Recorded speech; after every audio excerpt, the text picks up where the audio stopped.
Welcome back to Conversations with Carrie Lea. I am more than happy because I have a special guest today, y'all.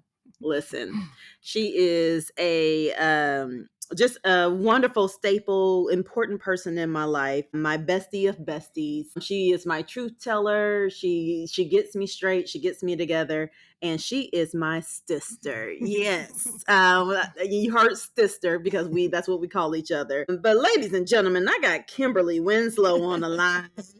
How are you, Stister?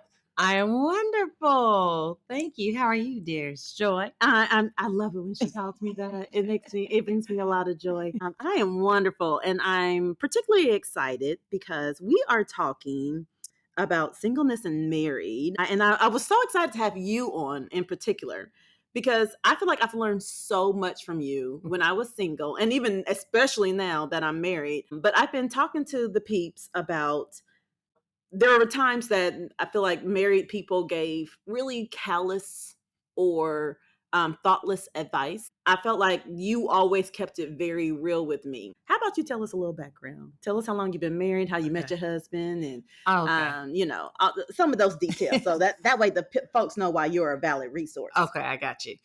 So I met my husband while we were in college. So Lord, it was like 1997. Ooh, back in that the sounds day. so back old in to the say day 19. when I was young, not a kid anymore. Hey. Some days. So yes, it was back in the day, and so we got married when he graduated college before I did, a year before I did, and then we got engaged when I graduated, and then we got married a year after that. So I say that because we got married in April 21st of 2001. Wow. Yeah. Wow. So it'll be 25 years this coming April. Wow. So Lord, we were babies. The idea of getting married in my 20s. Oh my gosh.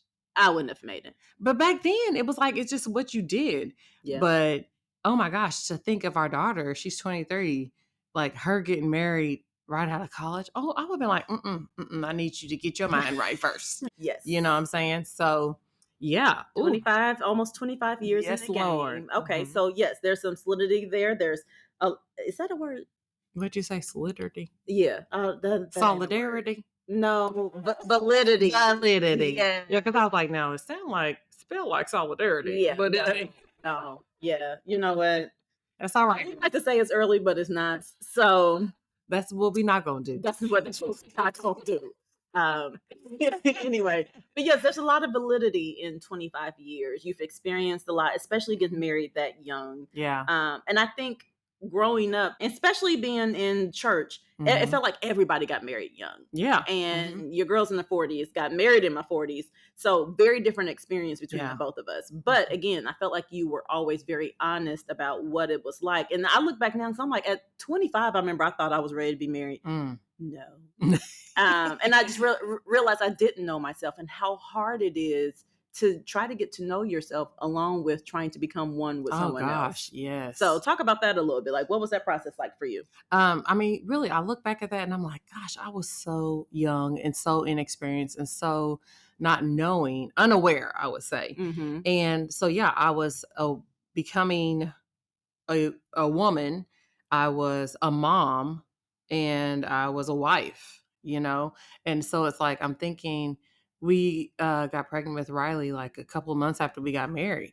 And then so here she came. So yeah, it was all these roles I was trying to fulfill when I honestly didn't know who I even was. You know, I really jumped into motherhood because I was like, I mean, I loved it. I had always wanted to be a mom. So I feel like I was reading books on that and I was like, okay, I'm gonna be a good mom. And I feel like I have been a great mom, but I mean, then listen to that. I was reading books on it, you know? And so I learned a lot about mothering and especially mothering an infant, newborn child and stuff.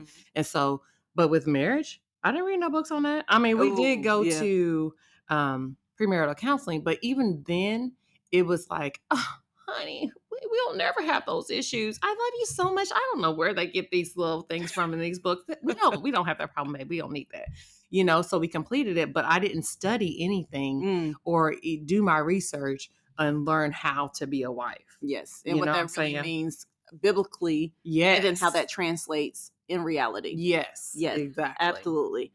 So it's just like, gosh, I wish I would have prepared myself and studied up on being a wife, because I really didn't know how to do that. And I mean, this is coming from someone who I did premarital counseling in my 40s. Mhm. So to me, I was like, give me all of it. Like, I want to hear every single word. How do I do this? Uh-huh. Because it's very different, I think, when you're older and you know who you are, Yeah. than versus looking back. But I think that's the beauty of it as well, because we need people who have been married before Mhm. to provide instruction and realistic expectations for Yeah. those of us who are following, Mhm. which that's why I think it's so important for us to have these type of conversations. Right. For one, I want to make sure that we're pouring into the ladies who are maybe desiring marriage Mhm. or figuring out, is that for me? Because it's not Yeah. for everybody. And one of the reasons I wanted to have this conversation, I was listening to a podcast, a wonderful pastor. Her husband's a pastor as well, and she was saying something so important. I'm not saying her name on purpose, just because I don't want people to misconstrue the quote, and then I might share it later. But she said, if more married women were honest, more single women would be content. Mhm. I would love Mhm. to know your perspective about that, especially as you talk about preparing Mhm. for marriage and preparing to be a wife when you were younger. Upon hearing that, it sounds like it paints a negative connotation of marriage.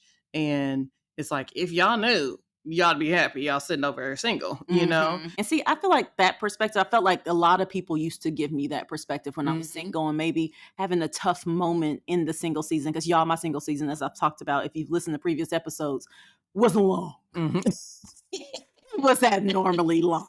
But the Lord used it. Amen. He But wastes I felt, nothing. yes, he wastes nothing. But I felt like people would say that to me and almost like, okay, now go on. You be lucky that you're single. And I'm like, What am I that's, supposed to do with this? yes. And you know what? And thinking about it right now, I probably should have asked more follow-up questions. Well, what do you mean by that? Why do you say that?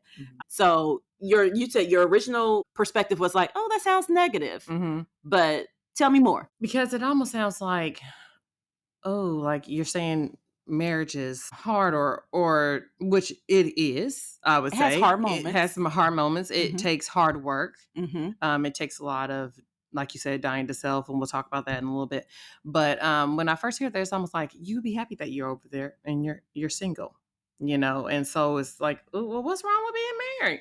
But there's a lot that goes into being married. And like I said, when I was younger, I didn't prepare for it. And I was young, and like, so figuring out who I was, then trying to be a wife that I had no idea how to be. I just knew, like, what I knew about being a wife? Submission. And I did not like that word. That scripture that talks about it, I remember thinking, I can't stand that scripture.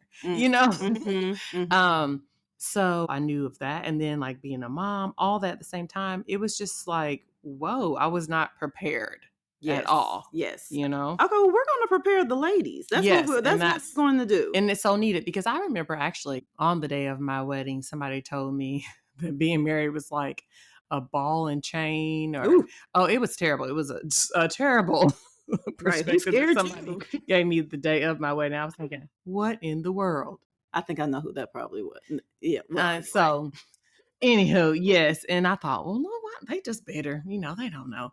But I wasn't given any prep. And so I'm so glad we're doing this, because people need to know there's a lot that it goes into it, but there's so much joy that you can gain from it. Absolutely. Especially when you're graced for it, because it's what God called you to. Yeah. And I don't think we can forget that. But I remember driving down the freeway, and I think I called you. I might have been on my way to church, because I stay up in the church house, honey, because I need Jesus in every possible way. Me too, girl, shoot. I remember calling you, and I was like, I'm just so tired of this season. And then, like, you were telling me about something that had happened between you and Seth, and I remember distinctly you saying, if you're not ready to be 100% selfless, then you're not ready to be married. And I think about that now that I'm married. Mm-hmm. And sometimes it just reminds me and corrects my behavior when I'm being selfish. Mm-hmm. Because in your single season, I didn't realize I was as selfish as I am because I only had me to worry about. Yeah. Now, of course, I did things for other people and stuff, but it was when I wanted to or when I Yeah. felt the Lord led me to. Mm-hmm. And he would do little things to make sure, are you listening to my voice? Are you going to do what I tell you to do? Mm-hmm. But there's nothing that quite prepares you for when you're sitting there with your husband and it's like, I don't want to do that. Mm-hmm. But you have to do that because, again, it's not about you anymore. Mm-hmm. So tell me more about that because I think that's some of that advice that really makes a difference in how we show up in our marriages and get prepared for marriage if that's what you desire. Well, and then saying that makes me think of that quote totally different now. You know what I'm saying? Mm-hmm. Because it's like, oh yeah, you do have to be selfless. And if you're single and you're not ready for it, if you're not at that stage of your life, then be happy that you are single or be content in that until you're able to get to that point. So being selfless and dying to self, think about how it's not about me and how I'm trying to love what love looks like and loving that person in my beyond life. loving Sex. Beyond the physical or like beyond lust, what love really looks like. And love is selflessness, doing for that person when you don't feel like it. Or I think about how Seth is so quick to, like, if I ask him, babe, will you get such and such for me? And I might be sitting on the couch and I could get up and get it myself. And he is quick to be like, okay. And he'll just do it. So then I think we talked about this the other day, how if he was just be like, babe, can you grab such for me? And I'm busy doing something. I'm looking like, you sitting there, why can't you do it for yourself? And that's rude. But it's like, okay, no, it's about sacrifice and be like, it's not about me right now. I'm gonna bless you just how you always bless me. Things like that. And it's the small things like that make the small big difference. Yes, exactly. Yes. Things like that.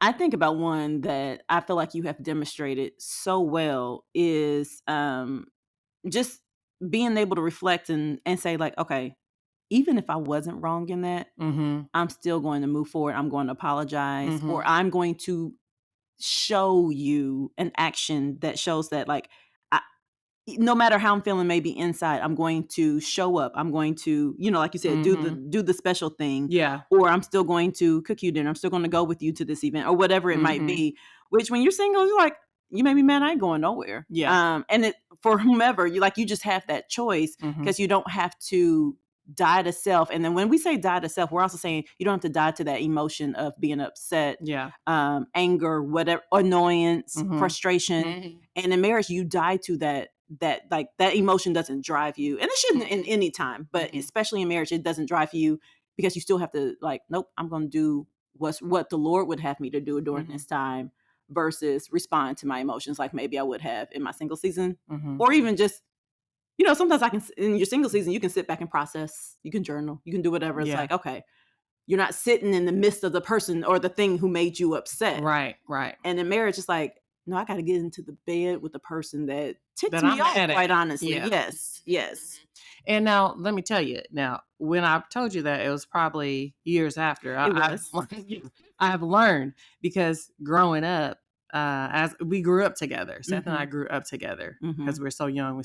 I didn't always do that, and I think, gosh, through walking with the Lord and him showing me grace and showing me love and patience and me just growing in Christ too, showed me how to grow in my marriage and how to be selfless. Because I wasn't always like that. Of course Lord, not. And they still have moments where you're like, when I still got to work on myself. Yes.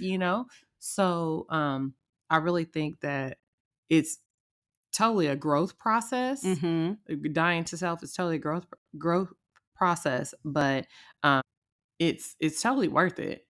But it's something that you really have to, I would say, you work on daily. Absolutely. I think I was looking at something on social media and she said, listen, it's RIP over here every day. Because yes, you are literally dying to self every day. Yeah. And so my single peeps, hear me when I say this. If the idea of dying to yourself makes you cringe, just know it's going to, like, you might not be ready for marriage yet. Right. And that's okay. Yes, it is. Like, Yeah. I knew at Lord, if I had gotten married at 25, that I might be in jail. Just because I knew I wasn't ready. I was still a hothead. There's just a lot of things that weren't right about me. And I think this process of dying to self on behalf of others, it's different when you're dying to self for Jesus. Yeah. You're dying to self for perfection when you're single. It's like, ooh, because Lord really showed up big time in my single season. I was just so blessed. I was just so I feel like productive, all the things. Like he just really showed up well. And he's still showing up now, of course. It just looks different. Yes. And things I didn't consider, especially being single for a really long time, I was set in my ways. I had my own little way of doing things. And it's like, if the idea of dying to self and really sacrificing your idea of whatever marriage, any ideology that you have makes you cringe, like, well, no, I'm going to hold steadfast to this. Okay, well, you might struggle a little bit in marriage. And that's the part that I feel like also like married women need to be honest about in a different type of way, not just girl, it's hard. Right. It's like, tell me more, Yeah. Because how is that going to encourage anybody? Right. To be married if you're like, oh, it's hard, it's terrible. No, what in the world? It's work. Yes, but it's rewarding. So tell us more about when you say rewarding, or just say like, what else would you tell single women as far as being honest and transparent so that they can be content in their singleness until God brings them their spouse? Oh, that's a little difficult. I know that's a loaded question, right? Yes. Let's break that question up. Let's break it down a little bit. You said, so how would I tell a single person how to be content where they're at? What would you give from a married woman's point of view? What would you say to a single woman so that she can not drop her desire to be married, but instead be content in her singleness? I would tell her to start, first of all, get close to the Lord. First and foremost, get close to the Lord and hearing from the Lord, building a relationship with the Lord so that he can direct everything you do. Absolutely. All the things. Absolutely. Like from the smallest things to big decisions, And well, hold on, let's pause there, because what does that look like for you now? Like, as far as being a married woman, why has being close to the Lord been so important to you? Oh, I would and say, how do you cultivate that? Okay. Well, how do I cultivate it? I try to spend time with the Lord first part of my day. Like when I get up, I got to be like, good morning, Lord. Thank you for this day, and like, just what do you want to speak to me today, Jesus? There's something that my church, we say before worship and stuff. We say, what do you want to speak to me today, Jesus? I'm listening because I want my life, my day, every minute to be led by the Lord, because I'm not one to be down for wasting time. That part. And also I want to be led by the Lord because I want to be an ambassador for Christ. You know what I'm saying? So I need to spend time with him so I can hear what he is telling me to do for that day. Right. And it also, I feel like when I'm getting in my word, spending time with him is praying and getting in the word for me. And when I'm getting in my word, I feel like the Lord is showing me, it's like a mirror, holding a mirror up to me and like, okay, this is what you need to be doing, or showing me myself, in areas where I might need to correct something, areas of, just where I need to go for the day, what kind of mindset I need to have, Your daily bread. Yes, my daily bread. And so I do that every day. Because, and I mean, of course, some days I might miss it. We're not trying to be legalistic about things. Right. I want to be close to the Lord because I need him to direct me and lead me, because, our flesh wants to be what we want, all about that. But it's like, okay, being a wife and a mother, I have to be looking at and caring for other people. And even in my profession, I care for other people. Yeah. So, I just want to be very people-minded and Christ-minded. People-minded meaning, how can I be a blessing? How can I show Christ to others? So that's why I seek the Lord every day to help me be better with that. And a lot of times I would say too that I was looking at, when I was seeking the Lord about that, I'd be like looking about like when I leave the house, how I'm supposed to be in the car and all that. But the Lord has shown me what about in your house? How are you showing kindness, gentleness, meekness, patience, the fruit of the spirit, you know, in your own house? Like, would your kids look at you and be like, are you patient? And mama's real patient or whatever, you know, because some days they don't think that. You know? So that's all what me and the Lord are working on in the mornings when I'm spending time with him. So building a relationship with the Lord is first and foremost of what I would advise somebody to do. And then in that building relationship with the Lord, as a single person, I would be like, Lord, show me myself. You know, that's good. Show me what I may look like to others, and how can I be better? I think being self-aware is huge. It is and also a very lacking trait that a lot of people have. Yeah. And it's like, if you're self-aware, you can see how others perceive you. You can see just how you're coming across. Are you showing love to people? Are you showing love so that you can be loved? You know what I mean? I'm saying, because if you're letting the Lord lead you and guide you, he's going to show you who should be in your life, who should not be in your life. Who is a waste of time, who is not a waste of time. Just all that, you know, like, you have to be led by the Lord, period. And then I think, because I hear about things with dating nowadays. Ooh, child. You got to know the Lord, because you got to have some discernment, honey. You better. And know. You better. The devil is a liar. That trickster is out here trying to deceive you left and right, and will send the finest man to do it. Finest woman to do it. And the devil's not promoting family, so he's not going to be promoting, you know, he's not going to be necessarily showing you somebody that needs to be in your life so that you can get married to and have a family, raise a godly family and stuff. So it's like, well, you got to know, you got to pray for discernment and pray for wisdom. Honey. Okay. So we got those. We got. Make sure you have a relationship with the Lord so you can hear his voice and he can direct you. And then we also have seeing yourself, asking the Lord to see yourself. But marriage is a sharpening tool. Talk about iron sharpens iron. And sometimes it will cut. So, because I'm learning that early in the game. Sometimes you might hurt yourself on that tool or something. You know, you believe it. When I was trying to sharpen him. I got cut in the process. So what about that perspective of knowing that, like, well, first and foremost, that's why you got to find somebody that loves the Lord. Period. He has got not just love the Lord, but is devoted to the Lord. And I always used to say that one of the reasons I wanted somebody who loved the Lord is because when he's faced with temptation, if it's based on me and I made him mad that day, that what's going to keep him from doing something to, you know, I'm going to show her whatever. I need him to be like, but no, I got to go by what the Lord has me to do versus my emotions and everything else. That's part of loving the Lord.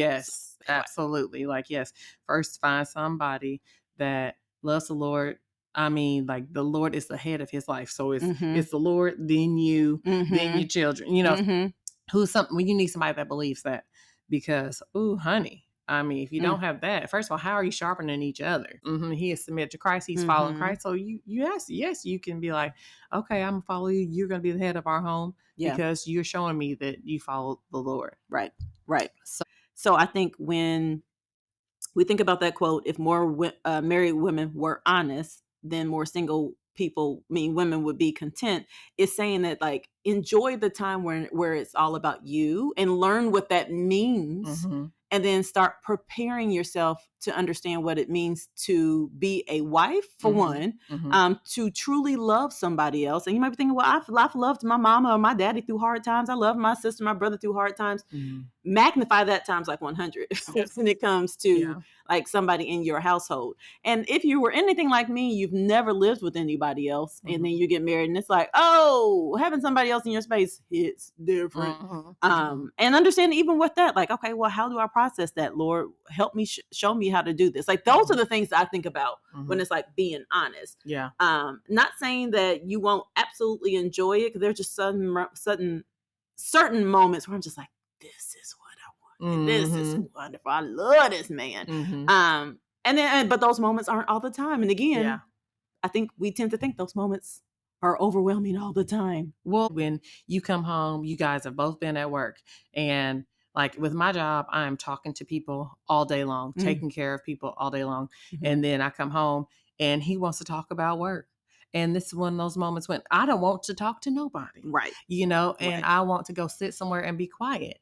But that's the moment where I have to be like, sit and listen. I turn my listening ears on. I got to be, or ask, so baby, how was your day? And I actually have to care about, I actually have to care. I actually have to show that I care and pay attention, because he's one that wants to talk and vent, and not necessarily vent after work, but just talk. Yeah, he wants to engage. Yeah. And I done poured out all day long, and then I got to come home and pour out and love on him and stuff. And it's just like, I have to be very intentional about that, Yes. And when I want to really just go take a shower and ball up in my bed with a book, I have to be like, okay, no, I can't do that right now. He wants to talk to me about his day, You know what? That's that right there. I think, because when I was single, I would come home, ball up, take a shower, ball up in my bed with a book or whatever. If you're like, ooh, I really like my alone time after work. Yeah. Maybe start to challenge yourself. Maybe go do something where you're with a really talkative person after work. Yeah. Start training.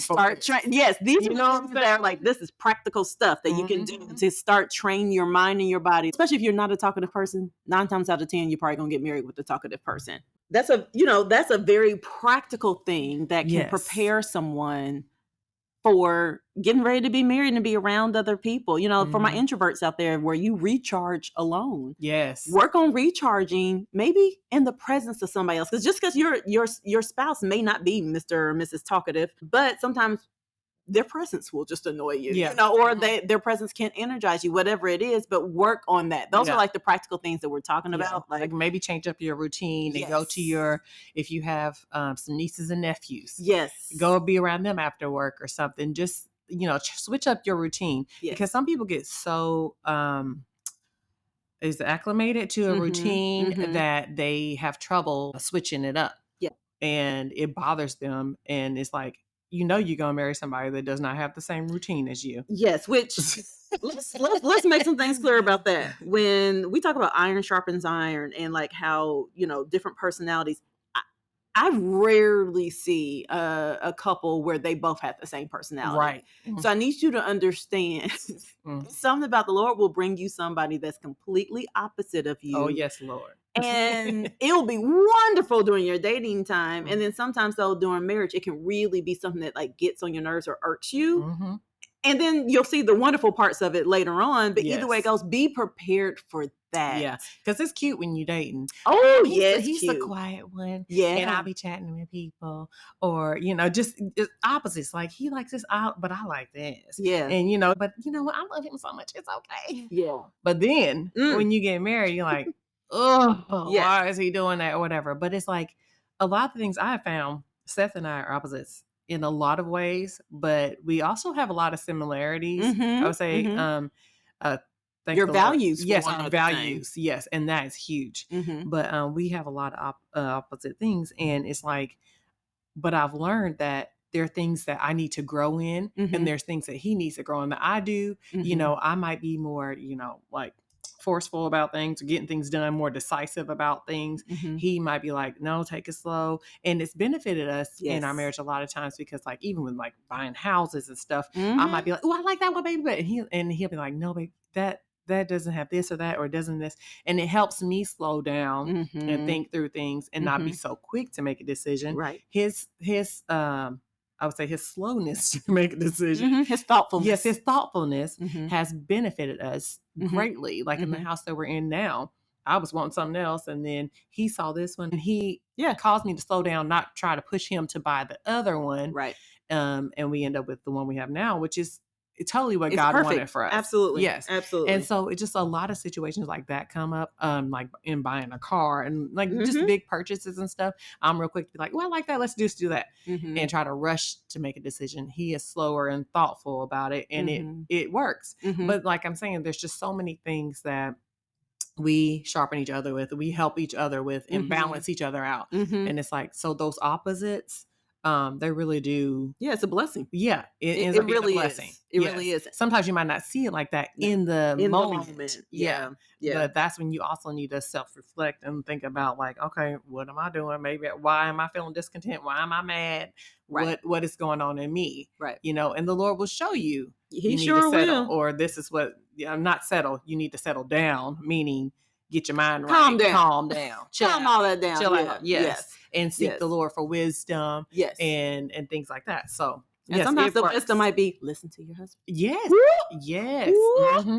So wisdom might be, he said, Seth is right about this. Oh. Yeah. It's like, I got to go in there and I got to apologize and tell him he's right. Yes. I apologize for trying to push him into something that wasn't meant for us to do. Right. And you're grateful for his, whatever his characteristics are. That's the important part. Mm-hmm. So yes, to my single peeps, just know that like the Lord's going to bring you someone that probably is a little different from you. Mm-hmm. Instead of looking at those differences or looking for someone who's just like you, value the difference because it shows up in different ways long term. And maybe you're like, oh, we're not the couple to like buy a home. We want to do this or that, even in traveling, it shows up in all type of ways, but it really is for your benefit. So start thinking about that now. Okay, I feel like we've hit on a bunch of different stuff. Is there anything else that you would want to leave our single ladies with as they desire marriage, as they prepare for marriage? Is there anything that you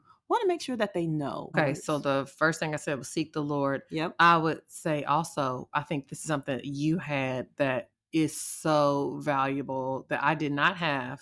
Seek godly counsel. Oh my goodness. Oh, that is huge to me because you had people pouring into your life and praying with you and giving you wisdom. Like you, of course, you praying to the Lord first, but He blessed you with so many people in your life that love Him and seek Him and hear from Him and are obedient to Him. And so then they pour into your life and it's just like such a blessing to you. You know what I'm saying? Yeah. So it's like seek godly counsel. Don't be one that thinks you know it all when it comes to this. Be humble and receive, what others are trying to pour into you. That's so important. I think that was such a blessing to your life.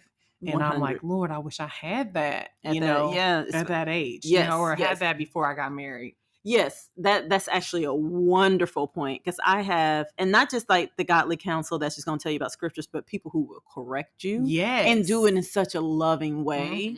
Like, Carrie, no, that's not the way you think about it. Actually, in my book, I talk about one of our ministers at the church. Her name is Minister Catherine, and she is my go-to because she will hold me accountable. And I also have one other person in there, Charlotte. I think I have her name changed in the book.